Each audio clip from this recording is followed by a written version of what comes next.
ভেবেছিলাম তোমাদের আর আমি ভিডিও দেবো না, বিকজ খুব দুঃখ পাই যখন তোমরা একটু রিয়াকশন দাও না। তাই আজকে সবাইকে প্রথমেই বলে দেবো রিয়াকশন অবশ্যই দেবে, বিকজ আজকে যেই কালেকশনটা আমি তোমাদের দেখাতে চলেছি সেই কালেকশনটা তোমরা বুঝতেই পারবে না যে এটা কি সিল্ক না এটা জামদানি। কি মনে হচ্ছে তোমাদের বলে দেখো তো, বিকজ এটা কিন্তু পুরোপুরি লেহেরিয়া প্যাটার্নে আছে ডিজাইনটা পুরোপুরি। তো সবাইকে বলবো বুকিং নাম্বার যেটা দেওয়া হয়েছে ওখানেই বুকিং করবে, অ্যান্ড ওখান থেকে যে পেমেন্ট অপশনটা তোমাদের দেবে সেখানেই তোমরা পেমেন্ট করবে, অন্য কোথাও পেমেন্ট করতে যাবে না, বিকজ আমাদের অলরেডি কিছু অ্যাকাউন্ট ব্লকড আছে।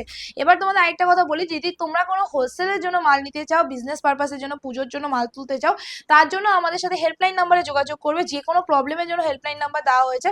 হেল্পলাইন নাম্বারে যদি তোমাদের অনেকে পার্সেল পাচ্ছ না বা আমাদের দোকানে আসতে চাইছো, যে অ্যাড্রেস জানতে চাইছো, তার জন্য আমাদের হেল্পলাইন নাম্বার দেওয়া আছে। হেল্পলাইন নাম্বারে ফোন করে প্রপার অ্যাড্রেস তোমরা জেনে নিতে পারবে।